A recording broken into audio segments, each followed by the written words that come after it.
right, let's talk about the big boys. The big boys in the heavyweight division. Fury Wilder, where's your money on, boy? Where's your money? I remember the first fight, I was 100% convinced Deontay Wilder would knock Tyson Fury out.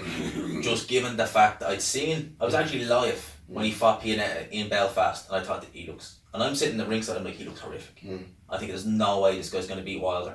I thought he won Wilder, I thought he beat Deontay Wilder in the first fight. And I was thinking in my head, okay, so this rematch, I think Fury's going to win. But then I'm thinking, wait a minute, hang on a sec. When I look back at the actual fight, in the cold light of day, because I watched it live, and when you watch a fight live, especially with commentary, you can really it throws you. It does. It completely froze you. It gets you swept in. Like, I'll never forget, like, I always use this example. When I watched Fury Klitschko, I thought that fight was closer than it was because Sky had it closer than it was. It's only when you watch it back you realise that wasn't a close fight. So I'm looking at the first fight and I'm thinking, do you know what?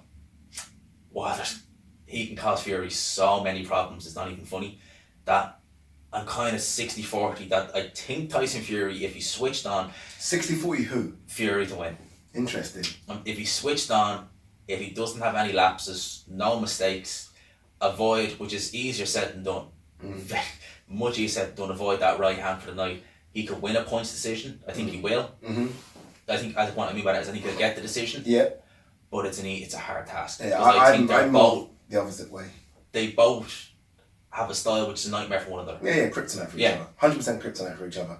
I just I don't know. In my head, I'm just thinking that Wilder watched what you watched, the Pianetta fight. He was ringside, right? Yeah, he was ringside. And I remember watching that, and remember the camera's always panning to him, and he's literally laughing. Yeah, he's thinking, I got an easy, nice work. This is easy. He even gave Fury his belt. I remember that. Yeah, have this, take my belt. Have this, yeah. I think he walked into that ring with Fury, like everyone did. The whole world said that Wilder's going to ice him in about a minute. Like, it's not convinced. Yeah, everyone. And I think he thought that. Yeah. I genuinely think, I know people say, yeah, but I do think it's difficult to switch your mindset to, oh God, this is actually getting to be tough work, when you've gone in there thinking it's going to be easy work. Yeah. And I thought he looked at Fury and thought, this is going to be easy. I think maybe that's why he was so reckless. Like, we know I know he's reckless anyway, but he was super reckless. That's why when he landed that one in the 12th, he thought, thank God for that. Fucking hell, this was getting close. And I just felt like, hence why he didn't want to do the press conference. I think he just doesn't want any part of the mind games. I think he's fully focused. And I do wonder if Tyson Fury switching trainer this close to a fight is a good thing as well. The two things about Fury that I worry about most, the cut and the trainer. And the reason I worry about the cut is because if you cast your mind back to Julian Williams when he lost a couple of weeks ago, he had cut open up, and the trainer said that was some scar tissue from, months back. And I remember the punch that opened it was a little grazing jab, and I'm thinking, okay, so if Julian Williams is getting opened up with scar tissue from a little grazing jab, what's going to happen when Deontay Wilder starts landing on you? That cut's gonna... And we're talking like when heads clash, we're talking elbows getting in close. It's not even a punch, just anything can happen. Anything, yeah. And that cut was horrific. That cut was terrible. That cut was horrific. And I don't think Fury's been cut like that before. I don't think he's ever been cut. Remember Ricky Hatton every single time. Anything, boom. Remember Vitaly Klitschko. Remember Rocky Balboa. I remember Vitaly Klitschko when he fought Kevin Johnson. Yeah. Like, you were talking how many years removed from Lennox Lewis? 6-7 years, and a few jabs that landed. You could see the eye wasn't cut, I don't think, but you could see how badly marked up it was. The scar tissue was still there, so the cut is a worry. And Javon Sugar Hill, he's got Andy Lee in his camp as well, and Andy's fantastic. I'm starting to like him more and more when I see like Paddy Donovan as prospect coming up. I love Andy Lee. Jason Quigley now, who former Ingle fighter, he got out of there and went straight to Andy Lee. No comment.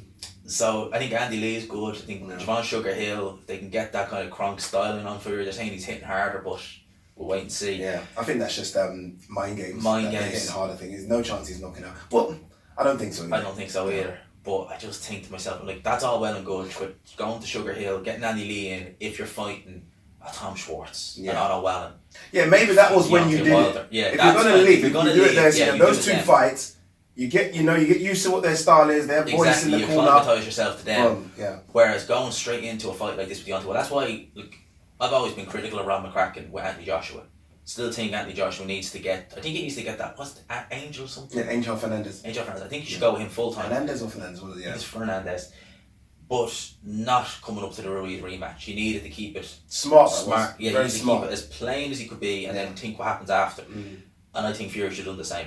Or if not, if he was thinking of leaving Ben Davison, if he wanted to go Sugar Hill, do it for Tom Schwartz or Otto Allen. Don't do it for Deontay Wilder, because you're trying to learn what this new trainer's given to you, and it's all well and good if you can, practice a few things on a punch bag like Tom Schwartz, or if you're going to fight someone like, Otto Wallen, with Wilder. And it wasn't just Ben Davison. It was almost like the three gods in that corner. Obviously Ben Davison, you have Ricky Hatton and Freddie Roach. Almost like those three minds all came together like, we've got a super plan. Mm-hmm. So much experience with Hatton and Freddie Roach, and you kind of lost that now. So it'll be interesting. I actually rate Ben Davison highly as a trainer. I think he's a very good trainer. I think he's very, very good. Yeah, honestly, there's a reason people are running back to him. I think he's very, very good. I think that he gets a bit of stick. I think because people were saying, "Oh, he's a yes man. He's just a cheerleader." I don't think he is. I think he does know his boxing. Yeah. And I think fair enough. He's had Billy Joe go and come back. He's had Tyson Fury. Josh Taylor gone with him. I think there's rumours that Josh Taylor will. I think he was had a session with him, and then he had a session with Adam Boot, I think, as well. And if I was in Taylor, I'd be saying go with Ben Davison. Before go with Ben Davison. Yeah, I think Ben Davison's a good coach. Be interesting. What do you make of the idea that they'll have a trilogy regardless of the outcome? I fucking hate that. I'll be honest with you. Just get my point across straight away. I hate the idea of thinking if Deontay Wilder wins and he knocks him out in one. Yeah. Why have a rematch? Why have a rematch? Yeah.